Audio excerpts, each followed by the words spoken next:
Hello my dear students, welcome back to my YouTube channel. मेरे YouTube channel पर आप लोग का बहुत बहुत स्वागत है।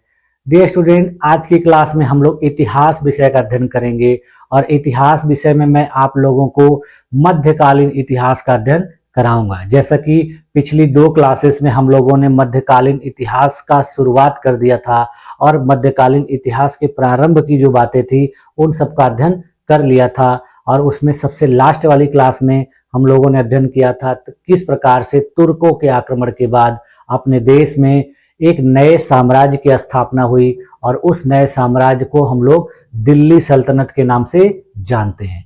दिल्ली सल्तनत एक ऐसा साम्राज्य था जिस पर विभिन्न राजवंशों ने कुछ कुछ वर्षों में अपना शासन चलाया। जिन राजवंशों में सबसे पहले जो थे वो गुलाम वंश के शासक थे, और गुलाम वंश के जो शासक थे वो मोहम्मद गोरी के जो गुलाम था या सेनापति था, जिसको कुतुबुद्दीन ऐबक के नाम से जानते हैं, तो उसी के वंशजों ने सबसे पहले शासन किया था। उसके बाद फिर कुछ अन्य वंशों ने भी शासन किया, जिसके बारे में हम लोग आगे की क्लासेस में देखेंगे। और वो कुछ अन्य वंशों में कुछ गुलाम वंश के बाद खिलजी वंश ने किया, खिलजी वंश के बाद तुगलक वंश ने किया, तुगलक के बाद सैयद ने किया, और सैयद के बाद लोदी ने किया। तो इन सारी चीजों को हम लोग आगे की क्लास में देखेंगे, और फिर देखेंगे कि किस प्रकार से अंतिम जो राजवंश था लोदी वंश, उसको परास्त करके, उसको विघटित करके अपने देश में फिर एक नए मुस्लिम साम्राज्य की स्थापना हुई, जिसको हम लोग मुगल वंश के नाम से जानते हैं। तो इन सारी चीजों को हम लोग को अध्ययन करना है,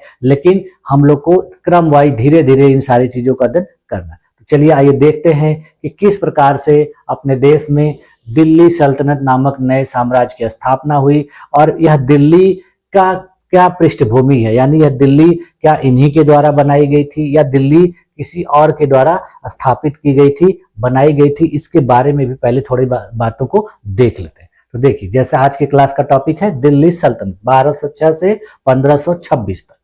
ठीक है, लगभग देखिए 320 साल तक इन लोगों ने शासन किया था। देखिए, दिल्ली सल्तनत में सबसे पहले जो थे वो गुलाम वंश के शासक ही थे, जिन्होंने 1206 से 1290 ईस्वी तक शासन किया था। लेकिन इन सबको जानने से पहले हम लोग देख लेते हैं कि ये दिल्ली है क्या, दिल्ली की स्थापना किसके द्वारा की गई, और फिर वर्तमान दिल्ली जो हम लोगों को देखने को मिलती है, इसका अस्तित्व किस प्रकार से बना था, कैसे निर्मित हुआ था। देखिए, तो सबसे पहले हम लोग देख लेते हैं दिल्ली की पृष्ठभूमि, यानी दिल्ली अस्तित्व में कैसे आई थी।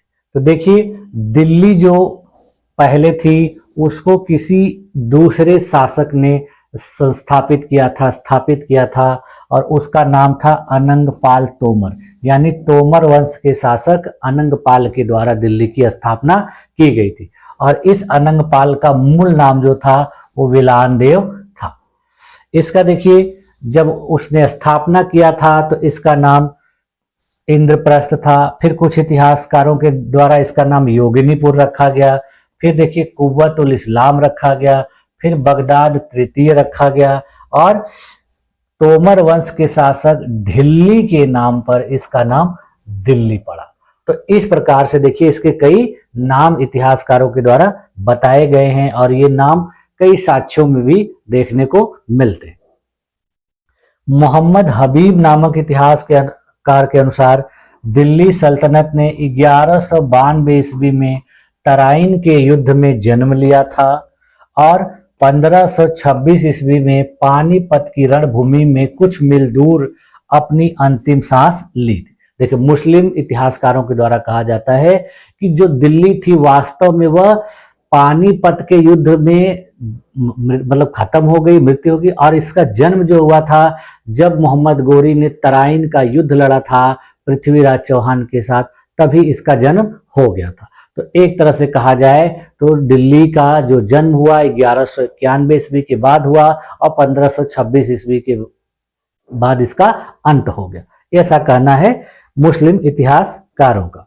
फिर देखिए, डीडी कौशाम्बी नामक इतिहासकार के अनुसार कहा जाता है कि जो दिल्ली थी वह केवल तंबुओं का केंद्र है, और सुल्तान के बदलने के साथ ही तंबू बदल जाते। ये देखिए, बाद में ये कहा गया था डीडी कौशाम्बी नामक इतिहासकार के द्वारा कि दिल्ली एक ऐसा जगह थी, ऐसा स्थान था जो अस्थाई नहीं था। वहां जब जब शासक बदलते रहते थे तो वहां के लोगों का वहां से विस्थापित होना संभव हो जाता था। यानी वहां के लोग जब शासक बदल जाते थे तो फिर कहीं दूसरी जगह चले जाते थे, फिर शासक आता था फिर रहता था। इसलिए उन्होंने कहा था कि तंबुओं का केंद्र है, जब शासक बदलता है तो तंबू बदल जाते हैं। तो ऐसी बात उन्होंने कहा था। इसके बाद देखिए कुतुबुद्दीन ऐबक द्वारा किला ए राय पिथौरा यानी पृथ्वीराज का जो दुर्ग था उसी के चारों ओर निर्मित भवन महरौली दिल्ली के 7 नगरों में पहला था। यानी देखिए दिल्ली में 7 नगरों को स्थापित किया गया था, जिसमें जो पहला नगर था वो महरौली था और इसको कुतुबुद्दीन ऐबक के द्वारा स्थापित किया गया था। उसके बाद देखिए बलबन के द्वारा दिल्ली के चारों कोनों भोजपुर, पटियाली, कंपिल एवं जलाली में सर्वप्रथम 4 किलों का निर्माण कराया गया। यानी धीरे धीरे किस प्रकार से दिल्ली को निर्मित किया जा रहा है इस चीज को हम लोग देख रहे हैं। इसके बाद फिर देखिए दिल्ली का दूसरा नगर सीरी बनाया गया और इसको अलाउद्दीन खिलजी के द्वारा 1303 ईस्वी में निर्मित किया गया। फिर उसके बाद देखिए इसी में एक और नया नगर बनाया गया, तीसरा नगर, जिसको तुगलकाबाद के नाम से जानते हैं। यह गियासुद्दीन तुगलक के द्वारा निर्मित कराया गया। उसके बाद फिर देखिए जहां पनाह नगर बनवाया गया, जो यहाँ का चौथा नगर था, इसको मोहम्मद बिन तुगलक के द्वारा निर्मित कराया गया। यह नगर जो है राय पिथौरा तथा सीरी की मध्य में था। इसके बाद देखिए इसका एक और नगर बनाया गया जो 5वां नगर था, जिसको फिरोजाबाद के नाम से जानते हैं। इसकी स्थापना फिरोज तुगलक द्वारा की गई। यही वर्तमान में फिरोज शाह कोटला जो स्टेडियम है वहीं पर ये था। इसके बाद देखिए सैयद वंश के शासक मुबारक शाह ने 1434 ईस्वी में मुबारकाबाद नगर का निर्माण करवाया। उसके अलावा देखिए शेरगढ़ या दिल्ली शेरशाही नामक एक नगर जो 6वां नगर था, उसको शेर शाह सूरी के द्वारा निर्मित कराया गया। उसके बाद फिर मुगल वंश में 1533 ईस्वी में हुमायूं ने दिल्ली में दीन पनाह नगर की स्थापना की थी और फिर शाहजहानाबाद नाम से एक 7वां नगर बना था, जिसको शाहजहां के द्वारा 1638 ईस्वी में निर्मित करवाया गया था। यानी इस प्रकार से दिल्ली में विभिन्न प्रकार के नगरों का निर्माण दिल्ली सल्तनत के शासकों के द्वारा अपने शासनकाल में करवाया गया, जिससे दिल्ली का एक विस्तृत स्वरूप देखने को मिला। अब देखिए कुछ मध्यकालीन इतिहासकारों के द्वारा दिल्ली को किस रूप में वर्णित किया जाता है। तो देखिए अमीर खुसरो के अनुसार कहा जाता है कि दिल्ली ज्ञान और कर्म के सम्मिश्रण के चलते ठीक बुखारा जैसी थी। यहाँ के राजगीर एवं संगत राज समस्त मुसलमान जगत में पाए जाने वाले शिल्पकारों से उन्नत थे। यानी ये जो अमीर खुसरो नामक इतिहासकार था, इसने दिल्ली का बहुत बढ़ा चढ़ाकर बखान किया। कहा कि यहाँ के जो कलाकार हैं वैसे कलाकार समस्त मुस्लिम जगत में कहीं भी नहीं है। यानी यहाँ के जो कलाकार हैं, यहाँ के जो कारीगर हैं, वो पूरे दुनिया में सबसे सर्वश्रेष्ठ हैं और यह दिल्ली जो है बुखारा से भी बेहतर शहर है। उसके बाद देखिए जियाउद्दीन बर्नी ने क्या कहा दिल्ली के बारे में। उन्होंने कहा कि दिल्ली बगदाद की ईर्ष्या, काहिरा की प्रतिद्वंदी तथा कुस्तुनतुनिया के समकक्ष थी। यानी इसने मुस्लिम जगत के 3 बड़े शहरों से इसकी तुलना की थी, जिसमें बगदाद जो वर्तमान इराक में है, काहिरा जो वर्तमान मिस्र में है और कुस्तुनतुनिया जो है वर्तमान तुर्की में है। तो इनकी तुलना दिल्ली के द्वारा की गई थी।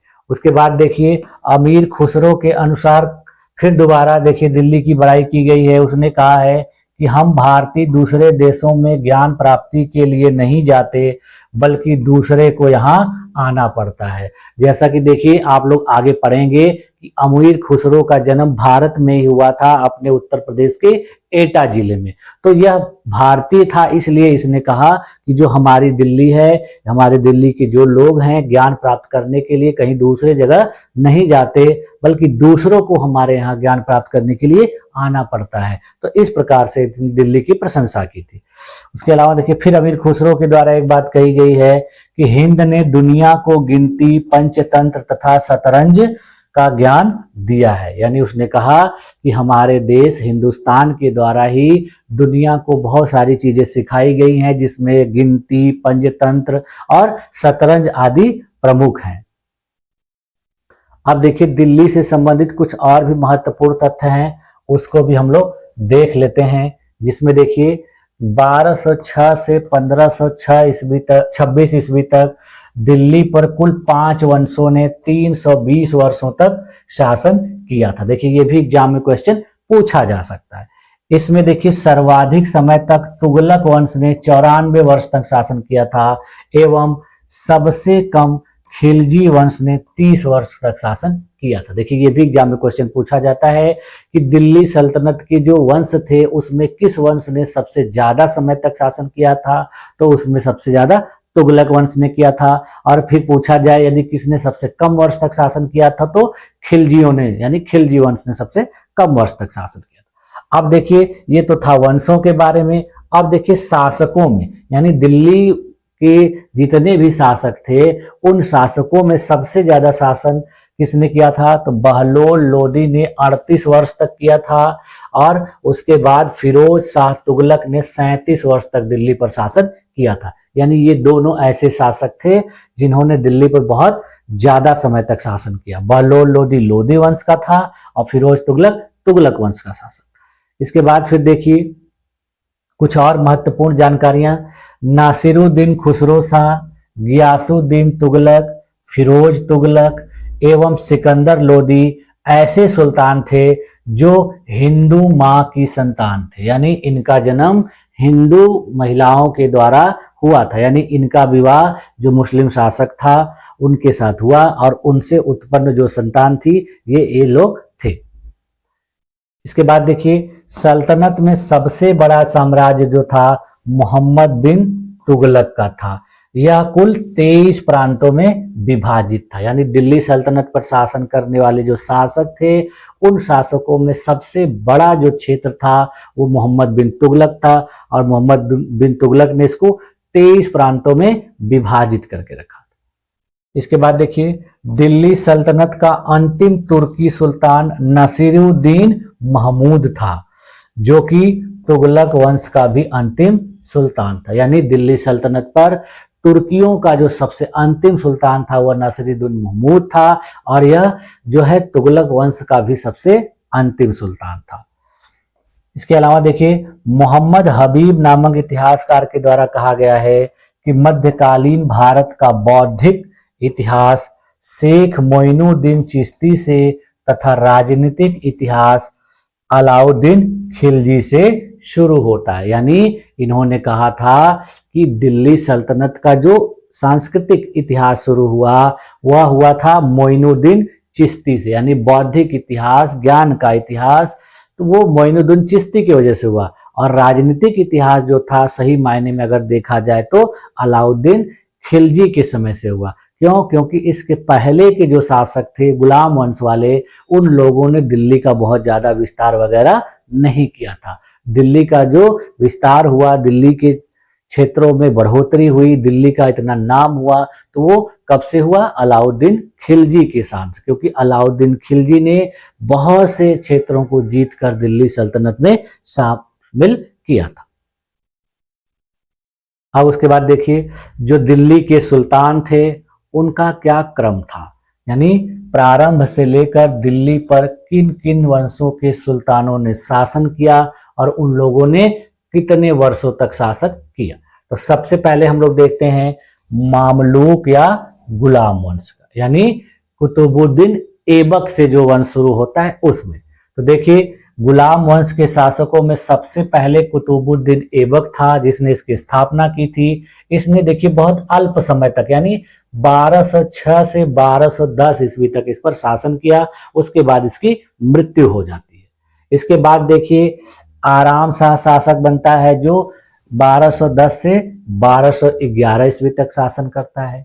इसके बाद देखिए अल्तमश, जिसको इल्तुतमिश के नाम से जाना जाता है, उसने 1211 से 1236 ईस्वी तक शासन किया। रुकनुद्दीन फिरोज शाह ने 1236 ईस्वी में शासन किया। फिर उसके बाद रजिया ने 1236 से 1240 ईस्वी तक शासन किया। फिर उसके बाद देखिए मुइजुद्दीन बहरम शाह ने 1240 से 1242 ईस्वी तक शासन किया। उसके बाद अलाउद्दीन मसूद शाह ने 1242 से 1246 तक शासन किया। फिर उसके बाद देखिए नासिरुद्दीन महमूद नामक शासक ने 1246 से 1265 ईस्वी तक शासन किया। फिर उसके बाद देखिए बलबन ने 1266 से 1287 तक किया। उसके बाद देखिए कुछ इसके और भी वंशजों ने थोड़े बहुत समय तक, जिसमें 1287 से 1290 तक कैकुवाद ने किया। और सबसे लास्ट में 1290 ईस्वी में कैयुमर्स नामक शासक ने इस पे शासक किया, जो इस वंश का अंतिम शासक भी था।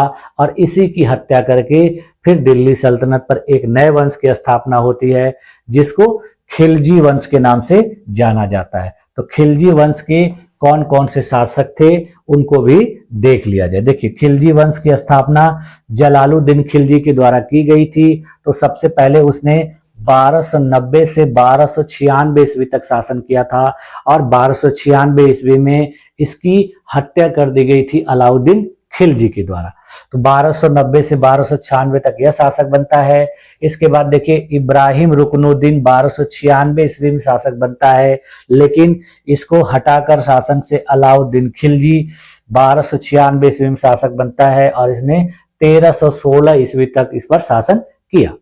इसके बाद देखिए 1316 ईस्वी में जब अलाउद्दीन खिलजी की मृत्यु हो गई, तो शिहाबुद्दीन उमर शासक बना। और उसके बाद देखिए मुबारक शाह शासक बनता है 1316 से 1320 ईस्वी के बीच। उसके बाद फिर देखिए नासिरुद्दीन खुसरो शासक बनता है 1320 ईस्वी में। यही खिलजी वंश का अंतिम शासक था, लेकिन यह मूल रूप से खिलजियों से संबंधित नहीं था, बल्कि वह भारत का ही एक व्यक्ति था जो इनका अंतिम शासक बनता है। तो ऐसे देखा जाए तो इनका अंतिम शासक जो था वो मुबारक शाह था। ठीक है। अब फिर देखिए खिलजियों के बाद दिल्ली पर शासन हुआ तुगलक वंश के शासकों का। तो तुगलक वंश के शासकों में देखिए तुगलक वंश की स्थापना गियासुद्दीन तुगलक के द्वारा की गई थी, और गियासुद्दीन तुगलक ने दिल्ली पर 1320 से 1325 ईस्वी तक शासन किया था। इसके बाद देखिए इसके पुत्र मोहम्मद बिन तुगलक ने 1325 से 1351 ईस्वी तक शासन किया। और फिर उसके बाद फिरोज तुगलक ने 1351 से 1388 ईस्वी तक शासन किया। फिर इसके बाद कुछ अन्य छोटे शासकों में, जिसमें गियासुद्दीन तुगलक द्वितीय या तुगलक शाह ने 1388 से 1389 तक शासन किया। उसके बाद देखिए अबू बकर शाह ने 1389 से 1390, नासिरुद्दीन मोहम्मद शाह ने 1390 से 94, और अलाउद्दीन सिकंदर शाह ने 1394 तक शासन किया। और फिर लास्ट में नसरुद्दीन महमूद ने 1394 से 1412 ईस्वी में तक शासन किया। फिर बाद में देखिए इसकी हत्या करने के बाद सैयद वंश की स्थापना की जाती है, और सैयद वंश की स्थापना खिज्र खां के द्वारा की जाती है। खिज्र खां जो है सैयद वंश का सबसे पहला शासक था, संस्थापक था। इसने 1414 से लेकर 1421 वर्ष तक शासन किया था। यही देखिए सैयद वंश के शासकों का क्रम अभी पिछले बार जो हाल फिलहाल में RO का एग्जाम हुआ था उसमें इन्हीं का क्रम पूछा था। तो ये क्रम मैं आप लोग को इसीलिए बता रहा हूं कि कभी कभी ये क्रम भी एग्जाम में पूछा जाता है। ये क्रोनोलॉजी बहुत इंपॉर्टेंट है, तो इसीलिए मैं इसको बता रहा हूं। तो ऐसा नहीं है कि ये भी किसी काम का नहीं है, ये इंपॉर्टेंट है, पूछा जाता है।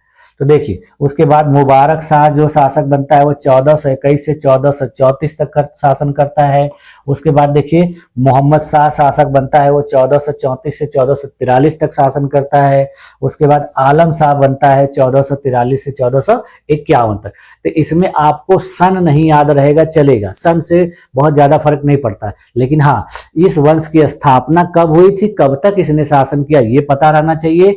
और उसमें कौन कौन से शासकों ने कब कब किस क्रम से शासन, पहले किसने किया, उसके बाद किसने किया, उसके बाद, तो ये क्रम पता रहना चाहिए। तिथि नहीं याद रहेगी कोई दिक्कत नहीं है, लेकिन स्थापना की तिथि और अंतिम शासक जो था वो मतलब उसका पतन कब हुआ उस वंश का, ये पता होना चाहिए, क्योंकि ये एग्जाम में पूछा जाता है।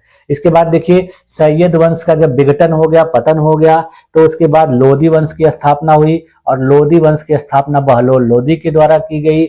इसने 1451 से 1489 ईस्वी तक शासन किया। यही मैंने अभी ऊपर आप लोग को बताया कि दिल्ली सल्तनत पर शासन करने वाले शासकों में यही एक ऐसा शासक था जिसने सबसे ज्यादा समय तक शासन किया था। इसके बाद देखिए सिकंदर लोदी ने 1489 से 1517 ईस्वी तक शासन किया, और फिर इस वंश के अंतिम शासक इब्राहिम लोदी ने 1570 से 1526 ईस्वी तक शासन किया। इसके बाद जो है बाबर के द्वारा आक्रमण किया जाता है, और पानीपत का जो प्रथम युद्ध होता है, पानीपत के प्रथम युद्ध में इसकी इब्राहिम लोदी की हत्या कर दी जाती है, और फिर भारत में एक नए वंश की स्थापना होती है जिसको मुगल वंश के नाम से जाना जाता है। तो इस प्रकार से देखिए हम लोगों ने देखा कि दिल्ली सल्तनत पर किन किन वंश के शासकों ने कब कब तक शासन किया और उनकी क्या क्रोनोलॉजी है।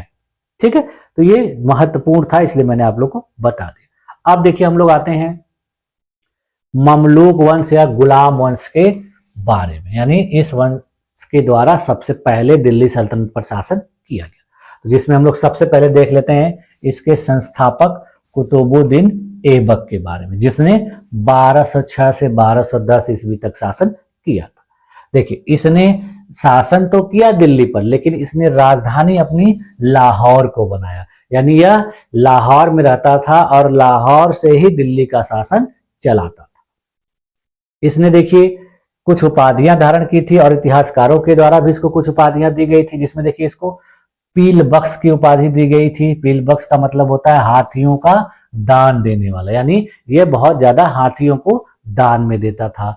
इसके बाद देखिए इसकी उपाधि थी लाख बख्श, लखता, यानी लाख बख्श का होता है कि लाखों में दान देने वाला, यानी यह गरीबों को जो जरूरतमंद होते थे उनको बहुत ज्यादा दान दिया करता था। इसके बाद देखिए इसको कुरान ख्वां की उपाधि मिली थी, यानी यह कुरान का अच्छा जानकार था। इसके बाद देखिए इसको हातिम द्वितीय की उपाधि मिली थी, यह बहुत ही सहायक था, जैसे हातिम ताई के बारे में आप लोगों ने सुना होगा, तो उसी प्रकार से यह वीर था और हातिम की तरह बहुत वफादार था। उसके बाद देखिए इसका मलिक व सिपह सालार उपाधि थी, इसको मोहम्मद गोरी के द्वारा इसको दिया गया था। राज्यारोहण के समय देखिए ऐबक ने सुल्तान की उपाधि धारण नहीं की थी, यानी दिल्ली सल्तनत पर इसने शासन करना शुरू किया, लेकिन इसने वहां पर सुल्तान की उपाधि धारण नहीं की।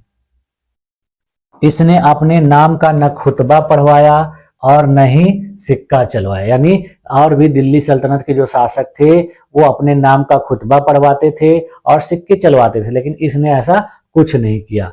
अपने शासन के 30 वर्ष बाद उसे गौर के सुल्तान से दास मुक्ति प्राप्त हुई थी, यानी जब वह शासक बना था तो उसको जो गौर वंश के शासक थे मोहम्मद गोरी के द्वारा इसको 30 वर्ष जब हो गया तब इसको जो है दासता से मुक्ति मिली, यानी गुलामी से मुक्ति मिली थी।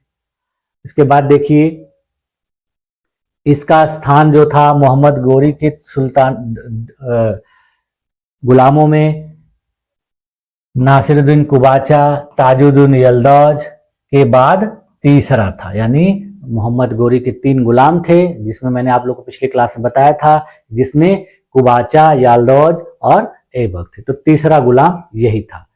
सुरक्षा की दृष्टि से ऐबक सदा अपनी राजधानी लाहौर में रहता था और उसे दिल्ली में रहने का अवसर कभी नहीं मिल सका, यानी वह दिल्ली में कभी नहीं रहा, वह लाहौर में ही रहकर वहीं से अपना शासन चलाता था। अब इसकी देखिए कुछ उपलब्धियां थी, जिसमें सांस्कृतिक उपलब्धि इसकी क्या थी। देखिए, ऐबक के दरबार में ताज उल मासिर के लेखक हसन निजामी रहा करते थे। यह एक महत्वपूर्ण इतिहासकार थे। निजामी के अनुसार दिरहम एवं दिनार नामक सिक्के ऐबक ने चलाया था, लेकिन अभी तक उसका कोई सिक्का प्राप्त नहीं हुआ। निजामी कहते हैं कि ऐबक ने भी सिक्के चलाए थे और उसने दिरहम एवं दिनार नामक सिक्के चलाए थे, लेकिन ऐसा कोई प्रमाण अभी तक नहीं मिला है। उसके बाद देखिए, फखरे मुदब्बिर ऐबक का पहला वजीर था और वह भारत का सबसे पहला मुस्लिम राजनीतिक विचारक भी माना जाता है। यानी फखरे मुदब्बिर जो है इसके दरबार में रहता था, इसका वजीर था और इसको भारत का सबसे पहला राजनीतिक विचारक भी माना जाता है। इसने देखिए आदाब उल हर्ब या सुजात का लेखन किया था, यानी इसने एक रचना की थी जिसका नाम था आदाब उल हर्ब या सुजात। ये भी देखिए एग्जाम में पूछा जाता है।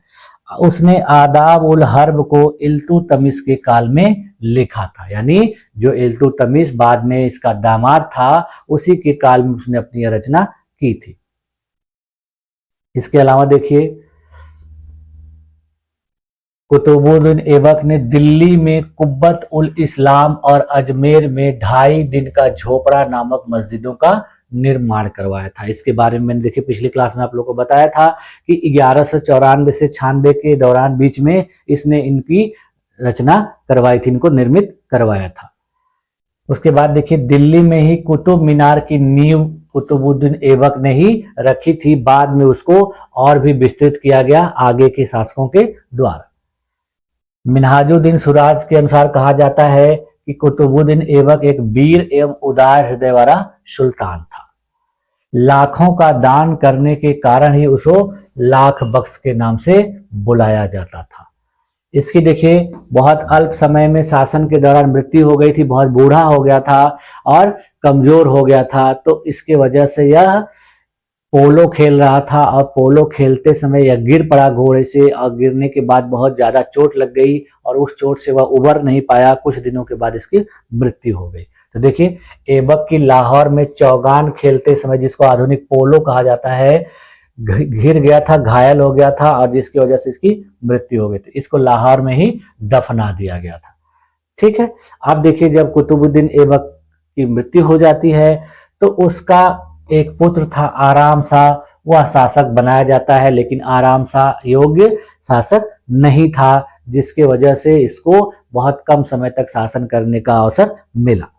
तो देखिए, ऐबक की मृत्यु के पश्चात इसके पुत्र आराम शाह को लाहौर में शासक बनाया गया, लेकिन बाद में जो कुतुबुद्दीन ऐबक का गुलाम इल्तुतमिश था, जो मोहम्मद गोरी का भी गुलाम था, तो उसके द्वारा इसको हरा दिया गया और हराने के बाद दिल्ली का जो शासन था उसको अपने हाथ में ले लिया गया। आराम शाह को लाहौर के सरदारों का समर्थन प्राप्त था, वहीं इल्तुतमिश को दिल्ली के सरदारों का, यानी उस समय जो मुस्लिम सरदार हुआ करते थे वो शासकों को समर्थन देते थे और उन्हीं के समर्थन से शासक बनते थे। तो जो लाहौर के सरदार थे वो आराम शाह को समर्थन दे रहे थे और जो दिल्ली के सरदार थे वो इल्तुतमिश को। तो परिणाम यह हुआ कि इल्तुतमिश ने आराम शाह को युद्ध में हरा दिया, पराजित कर दिया और फिर दिल्ली सल्तनत का शासक बन बैठा। ठीक है, तो इस प्रकार से देखिए हम लोगों ने आज की क्लास में देखा कि किस प्रकार से दिल्ली की स्थापना हुई, इसका क्या क्या नाम था, इसमें कौन कौन से नगर किसके द्वारा बनवाए गए और इस पे किस किस वंश के शासकों ने शासन किया, उनका शासन का क्रम क्या था और फिर दिल्ली सल्तनत पर सबसे पहले एक वंश की स्थापना किसके द्वारा की गई और उस वंश का स्थापना करने वाला व्यक्ति कौन था, उसकी क्या उपलब्धियां थी। इन सारी चीजों को आज की क्लास में हम लोगों ने देखा। तो आज की क्लास में देखिए यहीं तक रखते हैं। अगली क्लास में मैं आप लोगों को इसके आगे की जो बातें हैं उसको बताऊंगा और उसमें हम लोग देखेंगे कि किस प्रकार से दिल्ली सल्तनत अपने देश में एक महत्वपूर्ण राजनीतिक संरचना थी, जिसका प्रभाव हमको आज भी देखने को मिलता है, उसकी बहुत सी बातें आज भी जानने को मिलती हैं और विभिन्न प्रकार की किताबों में, विभिन्न प्रकार के परीक्षाओं में इससे संबंधित जानकारी हमको मिलती है, क्वेश्चन पूछे जाते हैं। तो ये सारी चीजों को हम लोग को पढ़ना बहुत आवश्यक है। ठीक है, तो मुझे पूरी उम्मीद है कि आप लोगों को ये सारी चीजें बहुत अच्छे तरीके से समझ में भी आई होंगी और आप लोगों ने अपने आप को मेरी इस क्लास में इतने देर तक बनाए रखा, इसके लिए भी आप लोग का बहुत बहुत धन्यवाद। मिलते हैं नेक्स्ट क्लास में, तब तक के लिए